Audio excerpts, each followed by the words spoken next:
반갑습니다. 오늘은 수고하고 무거운 짐진 자들아 다 내게로 오라 라고 하시는 예수님의 말씀을 기초로 우리가 말씀을 나눠보려고 합니다. 수고하고 무거운 짐진 자들아 다 내게로 오라. 내가 너희를 쉬게 하리라. 나는 마음이 온유하고 겸손하니 나의 멍에를 메고 내게 배우라. 그리하면 너희 마음이 쉼을 얻으리니 이는 내 멍에는 쉽고 내 짐은 가벼움이라 하시니라. 마태복음 11장 28절로 30절의 말씀, 우리 모두가 다 알고 있는 말씀인데 오늘 한번 우리가 이것을 다시 상고하고 명심하고 기억을 해야 될 것입니다. 세상 살기가 쉬운가요? 여러분 어떠세요? 세상 살기 쉽습니까? 어렵습니까? 수고가 많습니까? 참으로 사느라고 여러분 참 수고가 많으십니다. 세상 살기가 얼마나 어려운지 우리나라 이 통계에 보면은 OECD 국가 중에서 자살률이 제일 많아요. 몇 년째 계속해서 우리나라가 1등이야. 우리나라 1등을 참 좋아하는데 1등 하지 말아야 되는 것도 1등을 하는 게 큰 문제죠. 왜 그렇게 자살이 많을까? 세상 살기가 너무 힘들어서 그런 거죠. 우리나라가 세계 10대 강국이 되었고 부자 나라이고 선진국이 되었고 돈은 많이 있는 것처럼 보이는데 왜 사람들은 계속해서 자살을 할까? 또 왜 젊은이들은 아기를 낳지 않고 아기 소리가 들리지를 않을까? 그만큼 살기가 너무 팍팍하다라는 겁니다. 청소년들은 학교 가는 게 즐거워야 되는데 학교가 너무 무너졌어요. 학교 현장이. 요새 보면은 선생님들이 토요일 날 광화문에 나와갖고 데모를 하는데 예전에는 뭐 노동자들이 데모하고 뭐 여러 가지 정치적인 이슈 가지고 데모를 했는데 이제는 선생님들이 이 학교가 너무나 무너졌으니까 제발 좀 국민들이요 이 학교 좀 어떻게 되살려 달라고 아주 그냥 애통해하면서 뜨거운 37도의 그런 폭염 속에서도 나와서 자기의 주장을 얘기하는 것을 보게 됩니다.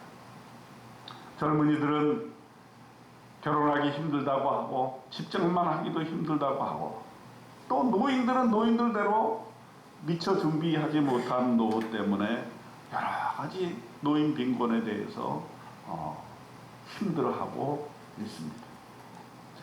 왜 우리나라가 이렇게 되었는가? 이런 세상에서 우리는 어떻게 살아야 되는가? 어떻게 하면 다시금 좀 행복하고 정이 있고 아름다운 나라로 만들어갈 수 있을까? 오늘 예수님에게 우리는 묻고 또 예수님에게 대답을 찾으시는 저와 여러분 되시기를 축원드립니다. 제일 먼저 우리가 생각해야 될 것은 수고하고 무거운 짐진 자들아 이렇게 예수님께서 말씀하셨다는 사실. 이 말은 뭐냐면 우리는 이미 수고하고 짐을 진 자들이다라고 하는 정체성을 얘기하고 있습니다. 우리가 아무리 인생이 행복하고 돈도 많고 살 집도 있고 부족한 게 없다 할지라도 우리 인생은 수고로울 수밖에 없다라고 하는 것이 예수님의 제일 먼저 일성인 것입니다. 여러분 우리가 인생 살기 얼마나 힘듭니까? 일전에 보니까 영화가 하나 개봉이 되었는데 아파트에 대한 영화예요. 아파트.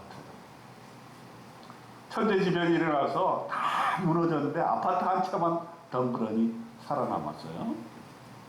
그 주인공이 이병헌이에요. 이병헌.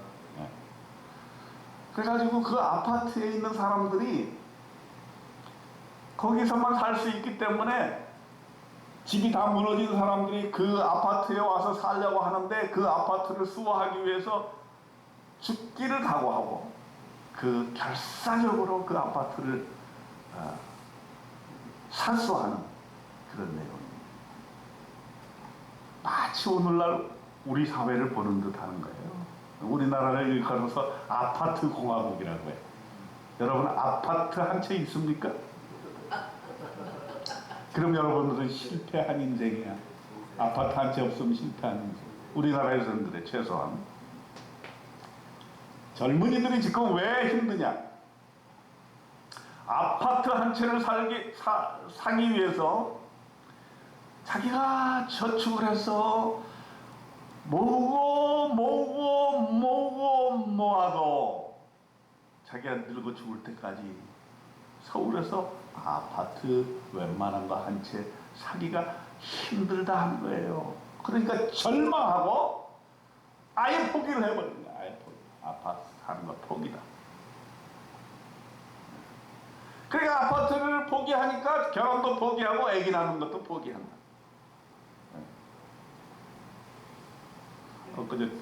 어제 우리 목사님들이 모여서 이렇게 공부하는 모임이 있었는데 한 분이 이제 은퇴가 내일 모레인데 자녀들이 결혼을 안 한다는 거예요.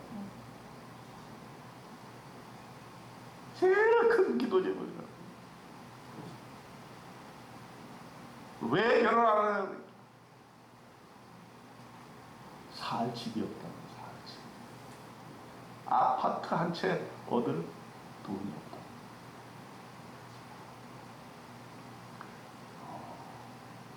그만큼 우리는 아파트를 짊어지고 사는 거예요.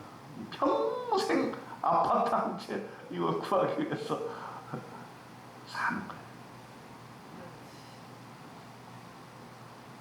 그리고 조금 그래도 내가 한번 해보겠다 하는 사람들은 어떻게 하냐면 몰기지를 하죠. 몰기지.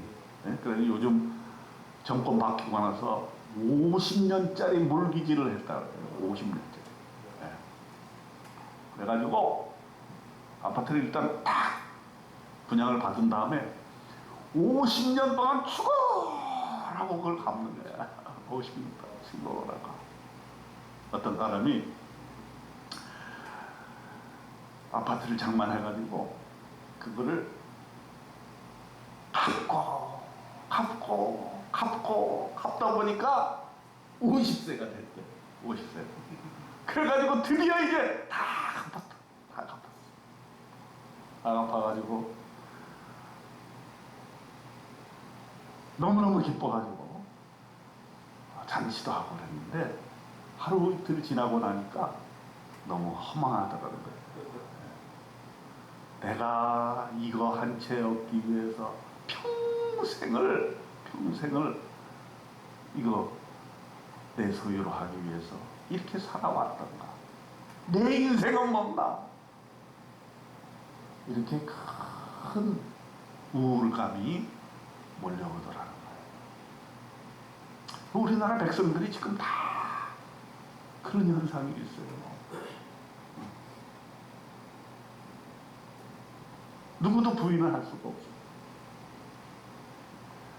이게 물질주의, 만몬주의의 폐해라고 볼 수가 있는데 어느 누구도 거기서 헤어나갈 수가 없는 거예요.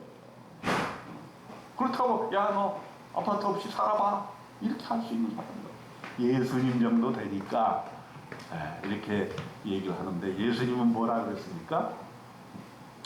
여우도 굴이 있고 공중의 새도 거처가 있으되 인자는 머리 둘 것이 없다 하시더라. 마태복음 8장 28절에 우리는 아파트 가지고 이렇게 평생을 수고하면서 애를 쓰고 있는데 예수님은 너무 우리랑 동떨어지신 얘기가 하고 계시는 거예요. 여러분 예수님의 이 말씀에 대해서 어떻게 생각하세요?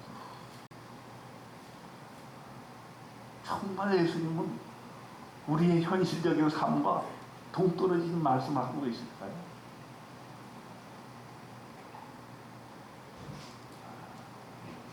저는 우리가 이 아파트의 문제, 물질의 문제를 가지고 예수님께 갔을 때 예수님은 이렇게 아마 얘기를 하실 것이라고 생각이 듭니다. 우리는 이것을 용기 있게 받아들일 수 없지만은 그럼에도 불구하고 예수님께서 그렇게 얘기하실 것이다. 또 예수님은 뭐라고 했냐면 마태복음 10장 9절로 10절에 보면은 제자들을 보내시면서 그랬어요. 너희 전대에 금이나 은이나 동을 가지지 말고 여행을 위하여 배낭이나 두벌 옷이나 신이나 지팡이를 가지지 말라. 이는 일꾼이 자기의 먹을 것을 받는 것이 마땅하니라. 예수님이 세상에 보내시면서 금은동 가지지 말라. 참 이것도 이해하기 힘든 얘기야. 어떻게 우리는 평생을 재산을 모으고 이루기 위해서 애를 쓰는데 예수님은 왜 이런 말씀을 하실까? 두 벌 옷도 가지지 말라. 여러분 장롱을 한번 열어보세요. 몇 벌 있습니까? 두 벌만 있는 분. 한번 두 벌. 그게 여러분과 저도 마찬가지지만 하나님의 말씀을 읽고 순종한다고 말을 하지만은 하나도 순종하지 않는 거야. 두 벌 이상 다 있잖아.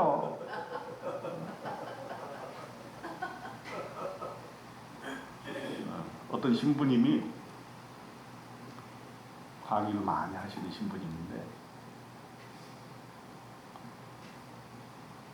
자기 친구가 하루는 자기 옷장문을 열어보더니 아니 무슨 신부가 양복이 8벌이나 있어. 이러고 그냥 친구가 그냥 씩책을 하더랍니다. 자기가 평소에 자기는 강의도 하고 여기 가서 인기 강사로 저기 가서 인기 강사로 이렇게 얘기를 해서 조금 더 좋은 양복, 어떤 때는 100만 원짜리, 어떤 때는 수백만 원짜리 선물 받으면 좋아하고 그랬는데 그 친구의 말을 듣고 깜짝 놀랐다는 거예요. 깜짝 놀랐다는 거예요. 내가 명색이 신부인데 왜 이렇게 많은 양복을 가지고 있어요? 그래도 그분은 반성이라도 하는 거예요. 그죠? 우리는 반성도 안 하잖아. 열어보고서, 이야, 왜 이렇게 입을 옷이 없냐. 옷은 많은데 입을 옷은 없어. 저도 사실 반성을 많이 해요. 이렇게 보면은 1년 내내 봄, 여름, 가을, 겨울 다 지나고 나서 한 번도 안 입는 옷이 있어요. 근데 그걸 남에게 주거나 버리거나 또는 그거를 팔아서 어떤 좋은 일에 쓰거나 마음은 그래야 된다고 하지만 그걸 실천에 옮기지를 못해.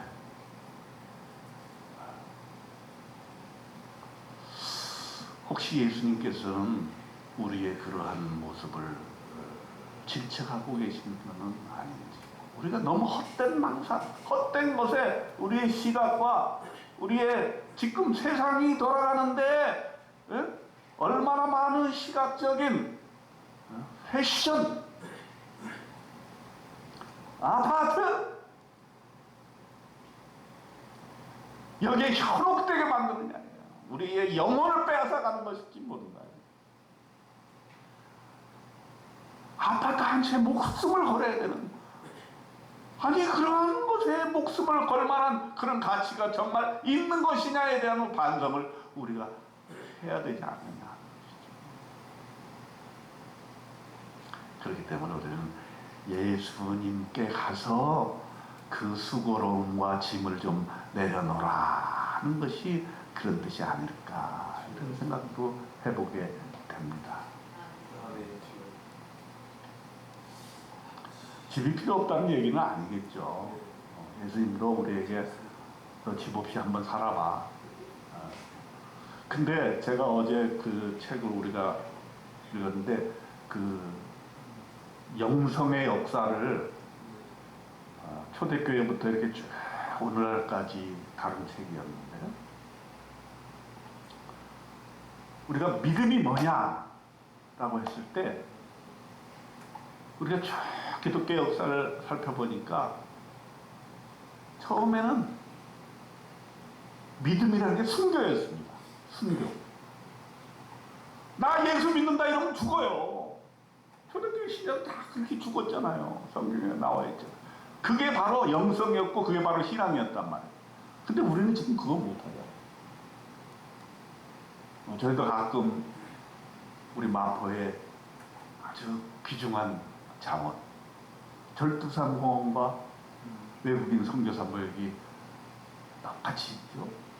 우리 가끔 사순절 때 또는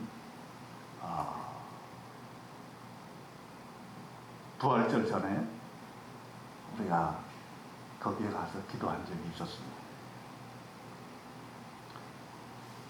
그 순교라고 하는 것이 아무나 할 수 없는 거죠. 그죠?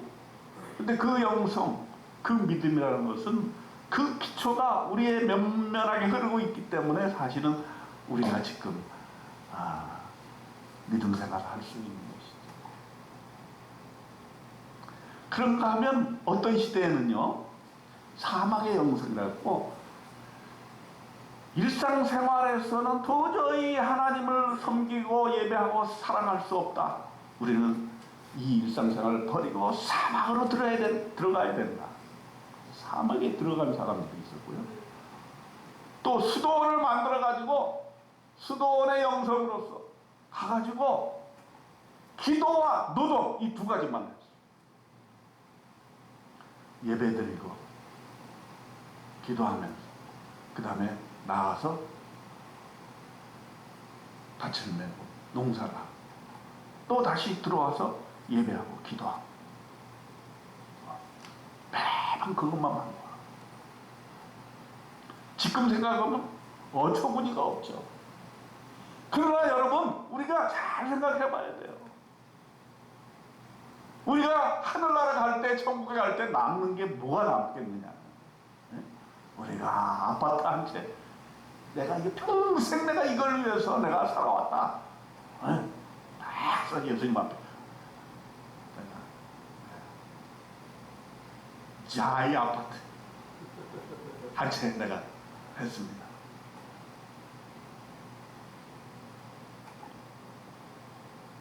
무슨 말인지도 모를 거예요, 예수님. 요새 아파트 이름이 무지하게 어렵지 않습니까? 네, 무지하게 어려워요. 아무리 그 며느리가 시부모들 그 못 외우게 하려고 어려운 이름을 짓는다고 해도 그렇게 어려울 수가 없어. 기억할 수가 없어.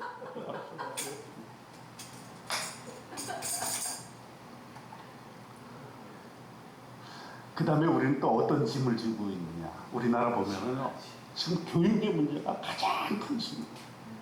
이 청소년, 어린이 청소년 너무너무 불쌍해. 여러분이 어떻게 생각하세요?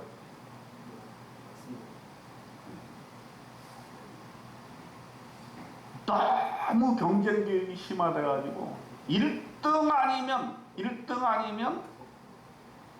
그 아이의 존재 가치가 없는 거예요. 그죠?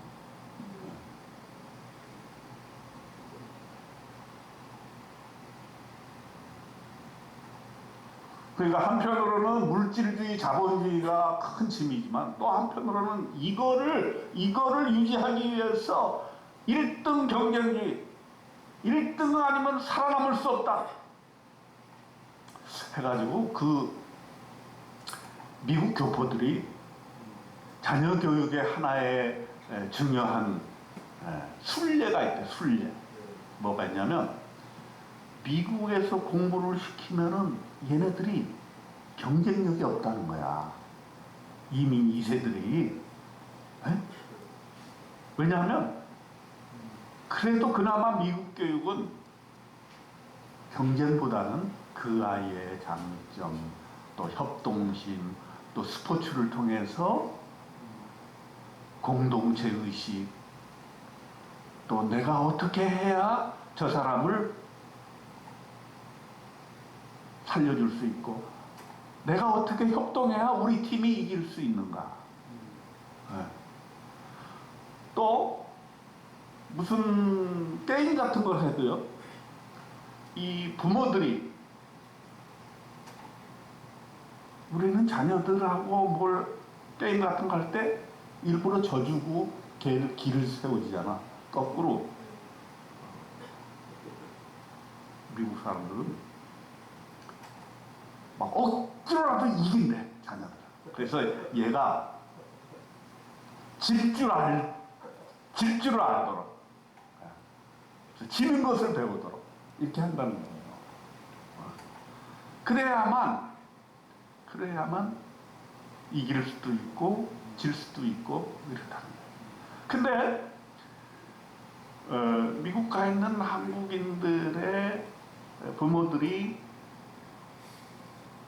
학창 시절에 한 번쯤은 한국을 보내는 것을 굉장히 중요한 하나의 과정으로 한다는 거예요. 그 이유가 뭘까요? 왜 한국에 보낼까요? 한국말 배우기 위해서? 그런 목적도 있어요. 네? 한국말을 배우면 좋은데 얘네들이 한국말 안 하려고 그래. 나중에 후회해, 나중에. 네, 한국말도 하고 영어도 하고 그러면 얼마나 좋아. 완전히 국제적인 그런 그게 되는 거죠. 근데 얘네들은 한국말 쓰면 동양인 무시한다 그래가지고 그냥 어떻게든 미국말만 하려고 하는 거죠. 그런데 왜 한국에 보내냐 하면은 경쟁 체제, 한국처럼 튀기는 그런 나라가 없는 거죠. 어떻게든 살아남게 만든 거. 그리고 다른 사람을 무너뜨려, 다른 사람을 죽여야 내가 살아남아. 경쟁에서 이겨야 살아남아. 우리 기독교 정신은 그게 아니잖아요. 어떻게든 다른 사람을 살려줘야 되거든요. 그런데 오늘날의 세태는 어떠냐? 다른 사람을 눌러 이기지 않으면 결코 이길 수 없다. 그것이 교회 내에서도 그게 들어오는 거예요. 잘못 우리가 신앙생활하고 교회를 목회를 하다 보면 목사들끼리도 막 경쟁을 하는 거예요. 너네가 재정이 많냐? 너네가 숫자가 많냐? 이래가지고 내가 큰 교회다. 내가 재정이 1등이다. 우리 교단도 보면 현실적으로 해요. 어느 교회가 지금 재정이 1등이냐? 요게 추미의 관심사야. 그래가지고 좀 밀리잖아요? 그러면 그 목회자는 그냥 스트레스에 그냥 막 잠을 못 자는 거야. 잠을 못 자. 우리가 현실을 똑바로 봐야 돼요. 왜 우리가 이렇게 되었는가? 제가 학창시절에는 음악미술체육을 제일 좋아했어요. 하여튼 음악미술체육 시간만 되면 그렇게 기다려줄 수가 없어요. 음악시간 기다려지고요. 미술시간이 기다려지고. 응? 그거는 무슨 성적으로 하는 게 아니잖아. 그냥 즐기는 거죠. 즐기는 거죠. 체육시간은 말할 것도 없어. 체육시간은 그 1시간 가지고 부족해가지고. 그죠? 해만 뜨면 학교에 가서 축구를 하라. 네. 그리고 점심시간에 점심을 안 먹습니다. 네. 왜냐하면 놀아야 되기 때문에. 점심은 언제 먹습니까? 1교시 끝나면 먹습니다. 네. 쉬는 시간에 먹고 장난 잘 치는 애들은 수업 시간에도 몰래 먹고 그렇게 합니다. 그리고 점심시간 땡 하면 가서 그냥 막 뭘 차고 말해요. 네. 그리고 한 번 놀면 막 50명씩 몰려다니시 먹는 거예요. 요즘은 그게 없어요. 그러니까 어떻게 됩니까? 너무 이기적이고 독선적이고 자기만 알고 자기만 1등 하면 되고 남을 해코지 하고 왕따시키고 거기서 기쁨을 느끼고 이래서는 안 되는 거예요. 이 뭔가 우리 교육이 잘못돼 가고 있는 거야. 어떤 사람은 학원을 다 없애버려야 된다, 서울대를 없애버려야 된다, 이렇게 극단적으로 얘기를 합니다만은 그건 쉽지 않을 것 같고, 우리 모두가 다 이게 수준이 올라가야 돼. 믿음 안에서 우리 아이들을 어떻게 교육시켜야 될 것인가, 이게 전반적으로 같이 이게 의식 수준이 올라가야지 힘들잖아요. 그래도 요즘에 나는 조금 좀 긍정적인 빛을 보는 거는, 부모들 중에는 요즘 조금 달라지는 부모들이 있는 것 같아. 예? 요즘 TV에도 보면요, 그런 현상이 조금씩 나타나요. 아파트만 살아야 되느냐? 아니다. 허름한 데 가서 자기 인생을 즐기면서 살아도 된다. 아이들이 즐거워하는 것을, 아이들이 힘을 얻을 수 있도록 그렇게 차라리 시골로 내려가자, 이렇게 해서 교육을 시키는 부모들도 있어요. 물론 참으로 용기 있는 부모들인데, 그런 모든 것이 사실은 같이 국민의 의식 수준이 높아져야 되는 것이 아닌가, 이렇게 생각을 하게 됩니다. 그리고 우리에게는 또 어떤 짐이 있습니까? 저는 건강의 짐이 있다고 생각해요. 오늘 보니까 의술은 많이 발전했는데 아픈 분들은 참 많아요. 어제도 기도 제목을 봤는데 목사님들 가운데서 사모님이 유방암으로 엊그저께 그 항암 치료를 받는데, 항암 치료를 받으면요, 한 열흘은 그냥 그 약의 힘 때문에 어떻게 할 수가 없어요. 입맛도 없고 일상생활도 마음대로 못하고.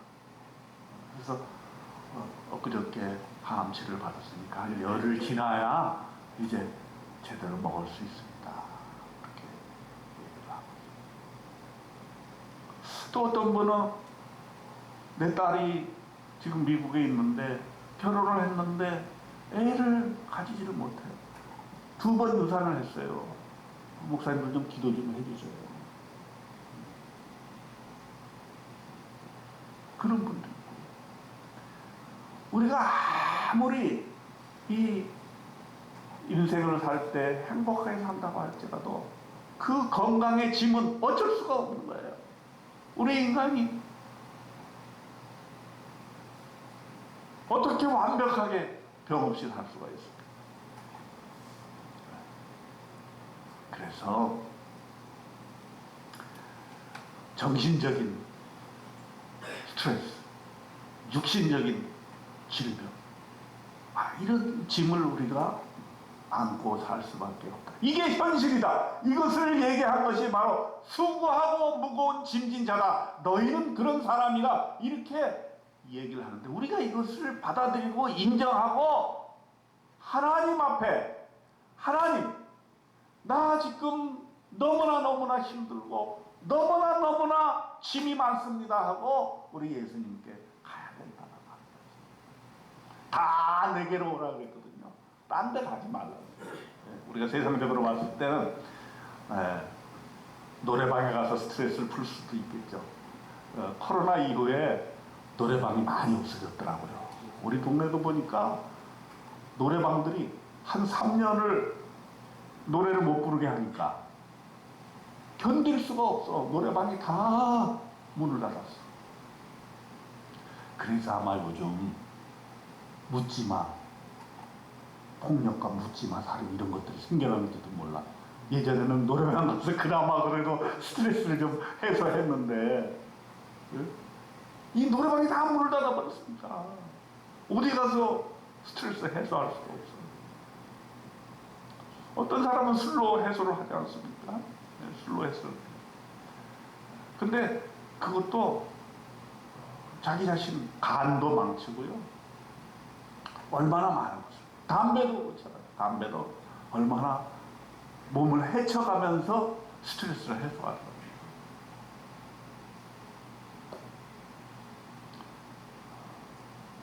요즘 우리나라 또 뭐가 문제죠? 마약이나 마약. 야, 무서워요, 무서워. 지금 청소년들까지 마약에 스며들어가고 주택가에까지 마약에 스며들어가고 언제든지 원하기만 하면 SNS를 통해서 마약을 취할 수 있는 거예요. 그래서 여러분 길 갈 때도 조심해야 돼요. 언제 어느 때 마약 먹은 사람이 운전하다가 인도로 돌진을 해가지고 여러분을 칠지는 몰라. 지금 그래가지고 한 분이 돌아가셨잖아요. 그래서 그 가족들이 이런 일이 절대로 있어서는 안 된다고 해서 그 딸의 20살밖에 안 된 딸의 이름과 그 얼굴까지 다 공개해도 좋으니까 지금 우리나라가 이러한 형편이라는 것을 좀 국민들에게 알려줘야 되겠다.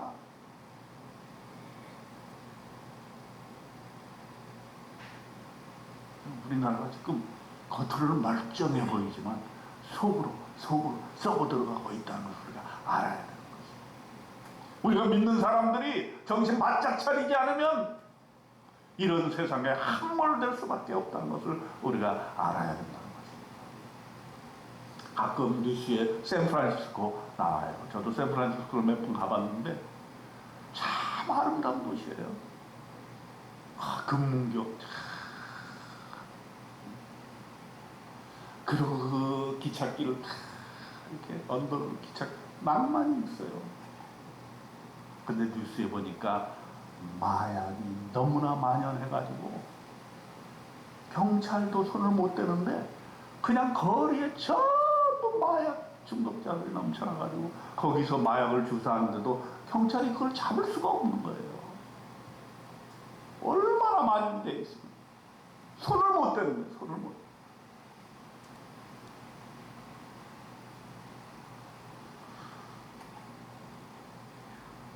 자, 그럼 어디에 가서 우리는 이 무거운 짐들을 내려놔야 되느냐?